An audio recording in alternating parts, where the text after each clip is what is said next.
गजाननं भूतगणादिसेवितं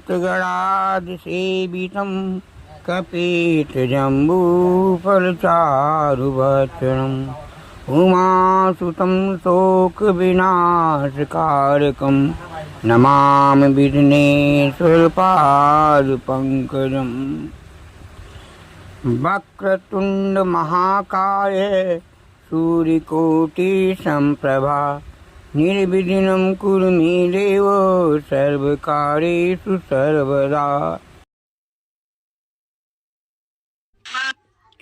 निशुम्भद राजा ने कहा, हे ऋषिराज, आपने रक्त बीज के वध से संबंध रखने वाला वृत्तांत मुझे सुनाया।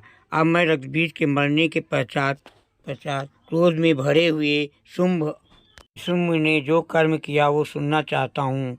महर्षि मेघा ने कहा, रक्त बीज के मारे जाने पर शुंभ और निशुंभ को बड़ा क्रोध आया और अपनी बहुत बड़ी सेना का इस प्रकार सर्वनाश होते देखकर निशुंभ देवी पर आक्रमण करने के लिए दौड़ा।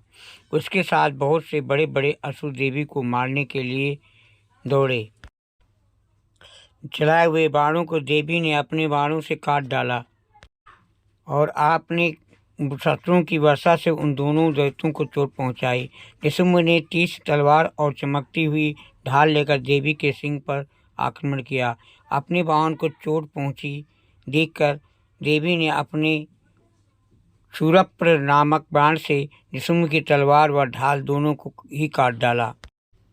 तलवार और ढाल कट जाने पर निशुंभ ने देवी पर शक्ति से प्रहार किया। देवी ने अपने चक्र से उसके दो टुकड़े कर दिए। फिर क्या था, दैत्य मारे क्रोध से जल भुन गया और उसने देवी को मारने के लिए उसकी ओर त्रिशूल फेंका, किंतु देवी ने अपने मुक्के से उसको चूर चूर कर डाला। फिर उसने देवी पर गदा से प्रहार किया। देवी ने त्रिशूल से गदा को भस्म कर डाला। इसके पश्चात वो फरसा हाथ में लेकर देवी की ओर लपका। देवी ने अपने 30 बाणों से उसे धरती पर सुला दिया। अपने पराक्रमी भाई निशुंभ के इस प्रकार से मरने पर शुंभ क्रोध में भरकर देवी को मारने के लिए दौड़ा। रथ में बैठा हुआ उत्तम आयुधों से सुशोभित अपने 8 बड़ी बड़ी भुजाओं से सारे आकाश को ढके हुए था।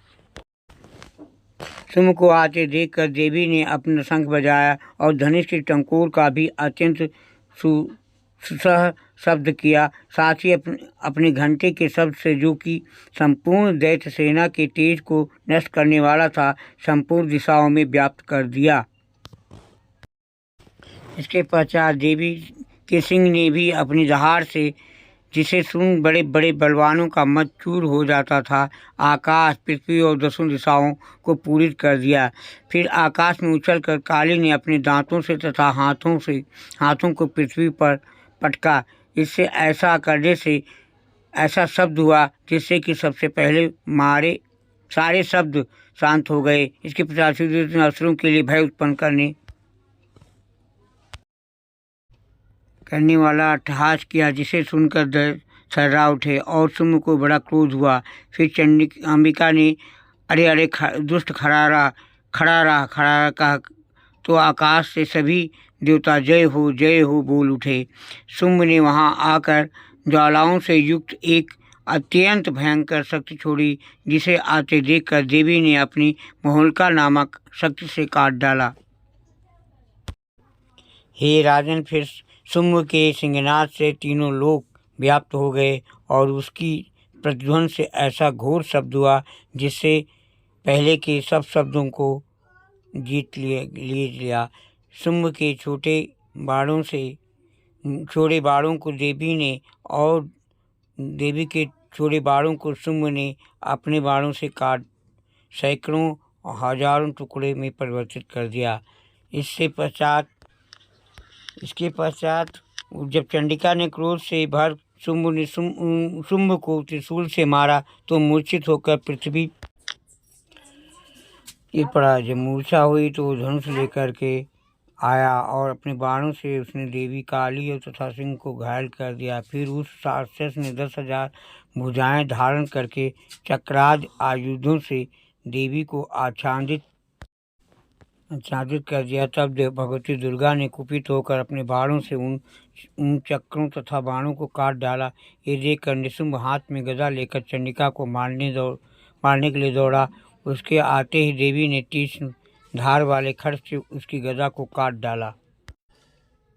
उसने फिर त्रिशूल में हाथ ले लिया और देवताओं को दुखी करने वाले निशुंभ त्रिशूल हाथ में लिए हुए आत्माधिक चंडिका ने अपने शूल से उसकी छाती पर प्रहार किया और उसकी छाती को चीर डाला। शूल विदीर्ण हो जाने पर उसकी छाती में उस जैसा ही महाप्रकर्मी दैत्य ठहर जा कहता हुआ निकला। उसे देखकर देवी ने बड़े जोर से ठहाका लगाया। अभी वो निकलने भी न पाया था कि उनका सिर अपनी तलवार से काट डाला। उस सिर के कटने के साथ ही पृथ्वी पर गिर पड़ा। तदंतर सिंह दहाड़ दहाड़ कर असुरों का भक्षण करने लगा और काली शिवदूती भी राक्षसों का रक्त पीने लगी। कौमारी की शक्ति से कितने ही महादैत्य नष्ट हो गए। ब्रह्मा जी के कमल से जल से कितने ही असुर समाप्त हो गए।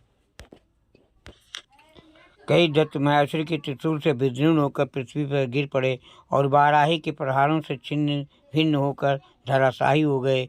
वैष्णु ने भी अपने चक्र से बड़े बड़े महापराक्रमियों का कचूमर निकालकर उन्हें यमलोक भेज दिया और इंद्र ने कितने ही महाबली राक्षसों के टुकड़े टुकड़े हो गए। कई दैत्य मारे गए, कई भाग गए। कितने ही महाबली राक्षस टुकड़े हुए, कई बुद्ध मारे, कई भाग गए। कितने ही काली शिवदूती और सिंह ने भक्षण कर लिए। इस श्री मार्कंडेय पुराण सर्वाण के मनवंते देवी महात्म्य निशुंभ वधो नाम 9वां अध्याय संपूर्ण। अब संस्कृत में पाठ। ध्यानम। ओम बंधु कांचनिभम रुचिराक्षमालां पाशांकुशोचाभरदां निजबाहुदंडै बिभ्राणमिन्दुके सकलाभरणं त्रिनेत्र धार्मिके मनिषं वपुराश्रयाम्। ओम राजोवाच। विचित्रमिदामाख्यातं भगवन् भवतामं दिव्याश्चरितमाहात्म्यं रक्तबीजं वदाश्रितं। भूयिच्छाम्यां कृतं रक्तबीजे निपात्यते। चकार शुम्भो यत्कर्म निशुम्भो श्रातिकोपनः। ऋषिवाच। चकार कूपमतलं रक्तबीजे निपात्यते। शुम्भासुरो निशुम्भो सह तनस्य हन्यमानं महासन्नं विलोक्य मूर्धनम् अभ्यधावन् शुम्भो अथ मुरव्यायासुरसेनया। तस्याग्रतस्तथा पृष्ठे पार्श्वयो यच्च महासुरा सैन्यदृष्टो अष्टपूता क्रुद्धा हन्तुः देवी उपावियुः। आजगाम महावीर्य शुम्भो अपि स्वबलवृता निहन्तुं चण्डिकां कोपात् कृत्वा युद्धं तुमातभिः। ततो यदुमतीवासे देव्या शुम्भनिशुम्भयोः सहस्रवर्षमतीतुग्रं मेधोरुवर्षतोः। चिच्छेदास्ताक्षरास्ताभ्यां चण्डिका स्वसरोत्करैः ताडयामास अंगेषु सहस्रो धरेषुरेश्वरो। निशुम्भो निष्टं खड्गं चर्मचादाय सुप्रभम् अताडयन्मूर्ध्निं सिंहं देव्या वाहनमुत्तमम्। ताडते वाहने देवी सुरचेरा सुमुत्तमम्। निशुम्भस्तासु चिच्छेद चर्मचाप्यस्तचन्द्रकम्। खिन्ने चर्मणखड्गे च शक्तिं चिच्छेत्सु असुरा तामस्य यस्य दुधाचक्रे चक्रेणां मुखागतम्। कोपाध्यायतो शुम्भो अथ शूलं जग्राह दानवा आयाहु तं मुष्टिपातेन देवी ताच्चाल्पूर्णयत्।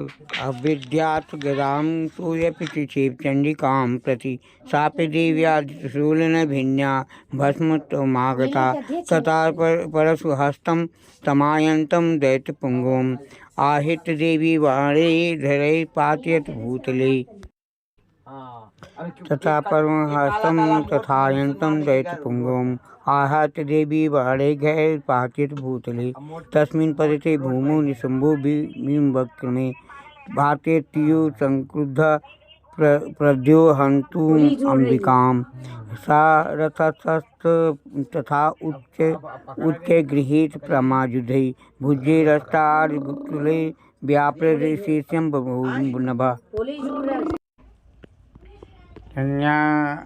सभायान्तं समालोके देवी शङ्खं वादयत् या शब्द चापि धनुष शङ्कारतीव्रदुस्सहं पूरयामास कुकुम्भो निजघण्टा सुनेन च समस्ते दैत्यसैन्यानां तेजोवध विधायिना तथा सिंहो महानादे सत्याजिते मदे पूरयामास गगनं गां तथोदिषु दश ततः काली समुत्पत्ते गगनं समातादयत् कराभ्यां तवृन्नादेन प्राक्त्वनास्ते तिरोहिता अतः स संशिवं शिवदूति चकारः सह शब्दसुरा सत्रेषु शुम्भकोपं परयो दुरात् तिष्ठेति व्याजहाराम्बिका यदा सदा जयेति तभिहितं दैवेरा आकाश संस्थितैः शुम्भेनागस्य शक्तिर्मुक्ता ज्वालातिभीषणा आयन्ति वैकुण्ठाभासा निरस्ता महोल्कया सिंहनादीन शुभस्य व्याप्तं लोकत्रयान्तरं निर्घासु निशनो घोरो जितवान् वनीपते शुम्भामुक्ता अक्षरा देवी शुम्भस्य पतिताक्षरान् चिचेर स्वशरेरुग्रे सत्सो अथ सहर्षसा सा तथा सा चण्डिका क्रुद्धा सुरेण भिजगानं तं सा तदा भीतो भूमौ मूर्छितो निपाततः ततो निशुम्भा सम्प्राप्य चेतनामात्मकार्मुका आजघान सत्रे देवी काली कृष्णं तथा पुनश्च कृत्वा बाहुजानामयुक्तम् अतुशेषरा दन्ति जेषरा चक्राजुधेन्द्रिगत रक्षालयामास चण्डिकाम्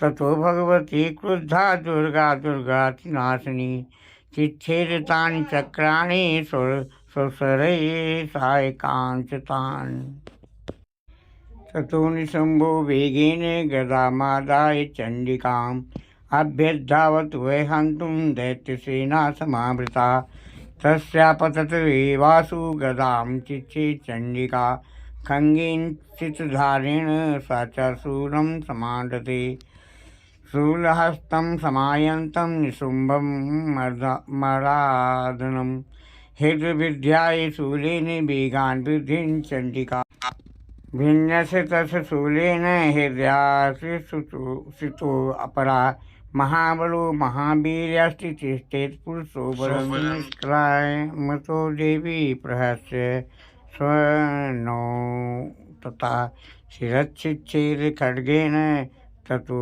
आश्वपत्तुभिः सिंहस्य ख्वादोदग्रदृष्टासुरस्य शिरोधरान् असुराम् अस्तान् तथा काली सुदूती तथा परान् कौमारी शक्ति निर्भिन्ना केचिन् सुरमहासुरा ब्राह्मणे मन्त्रपूतेन तूरेणाग्रे निराकृतः महाश्रुतिसूर्णभिन्नात् पेतु तथा परे वाराहे तुण्डघातेन केचिन् पुराकृता भुवि खण्डं खण्डं च चक्रेण वैष्णवा दानवा कृता व्रजेन चन्द्रे हस्ता गुरुविमुक्तेन तथा परे दिनेश्वरसुरा केचिन् दस्ता महाहवाद् भर्षिता तथा परे काली सुदूती मृगाधिपैः